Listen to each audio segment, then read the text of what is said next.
দর্শক, একটি মানুষের জীবন পরিচালনায় সুখের যেমন শেষ নেই, তেমন কষ্টেরও কোনো অন্ত নেই। একটি মানুষের জীবন আসলে অনেক ধরনেরই কষ্ট কিন্তু থাকে। তার মধ্যে অন্যতম দুটি কষ্টের কথা যদি আপনাদেরকে আজ আমি বর্ণনা করতে চাই, আমি এই মুহূর্তে আছি চট্টগ্রামের আদালত পাড়ায়।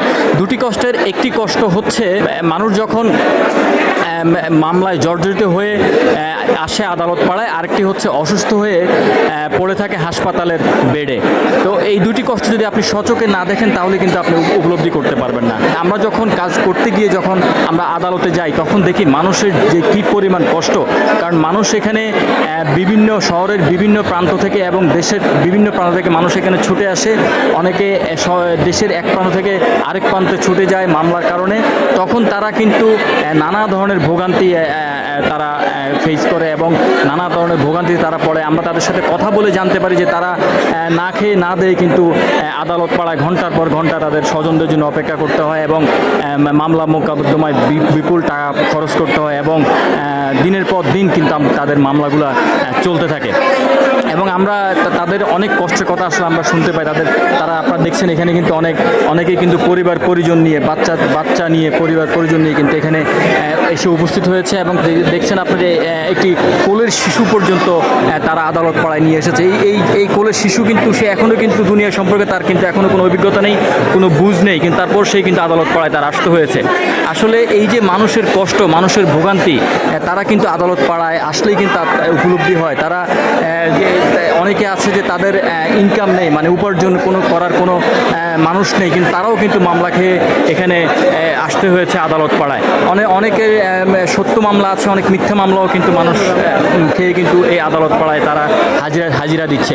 আসলে এই যে কষ্টগুলো যদি আপনি মানুষের যে কী পরিমাণ দুর্ভোগ কষ্ট মানুষের পোহাতে হয় সেটি আপনি আদালত পাড়ায় না আসলে বুঝবেন না। আরেকটি হচ্ছে হাসপাতালের বেডে মানুষ যখন কাতরাচ্ছে, তাদের স্বজনরা যখন তাদের পাশে থেকে এই কষ্টগুলো উপলব্ধি করছে, সেগুলো কিন্তু আসলে এত পরিমাণের কষ্ট, সেগুলো আসলে আমরা যখন মেডিকেলে যাই তখন আমরা দেখতে পাই। তো দর্শক, এই যে বাচ্চা নিয়ে যে উনি এই যে আদালত পাড়ায় আছে, আমরা এই বিষয়ে একটু কথা বলবো। এই যে বাচ্চা নিয়ে আপনি আদালতে কেন আসছেন?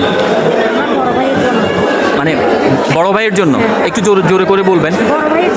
বড় ভাই আছে আদালতে, আদালত জেলের ভিতরে মামলা খেয়ে। বাচ্চা তো এখনো, সে তো আসলে কিছুই বুঝে না বা কিছুই না, কিন্তু সে এখনো সদ্য শিশু। তো এই শিশু এখন যে আদালতে নিয়ে আসছেন, আসলে আপনাদের কেমন লাগতেছে?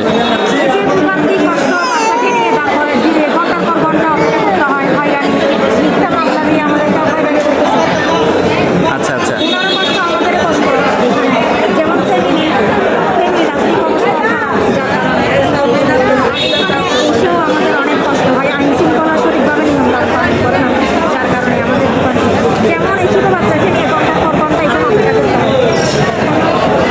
দর্শক, আসলে উনি বলছিলেন যে এই ছোটো বাচ্চাকে নিয়ে আদালত পাড়ায় তিনি ঘন্টার পর ঘন্টা অপেক্ষা করছেন এবং তার ভাই আছে এখানে যে জেলখানার ভিতরে। তো আসলে এই যে বাচ্চা কিন্তু এখনও কিন্তু দুনিয়ার কিছু বুঝে না, কিন্তু সে কিন্তু আদালত পাড়ায় চলে আসছে এবং এই যে গরমের মধ্যে তারা ঘন্টার পর ঘন্টায় বাচ্চাকে নিয়ে অপেক্ষা করছেন। এই যে মানুষের কষ্ট, আসলে মানুষের জীবন পরিচালনায় কিন্তু অনেক ভুলভ্রান্তি হয়।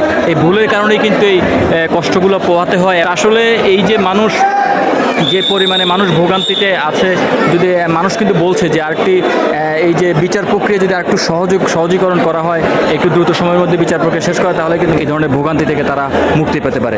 দর্শক, এই ছিল আমার কাছে আদালত পাড়ার ভোগান্তির মানুষের কষ্টের সর্বশেষ খবর। এই ধরনের আরও খবর নিয়ে আপনাদের সাথে থাকবো, পাশে থাকবো। সেই পর্যন্ত আপনারাও সাথে থাকুন, পাশে থাকুন, ভালো থাকবেন।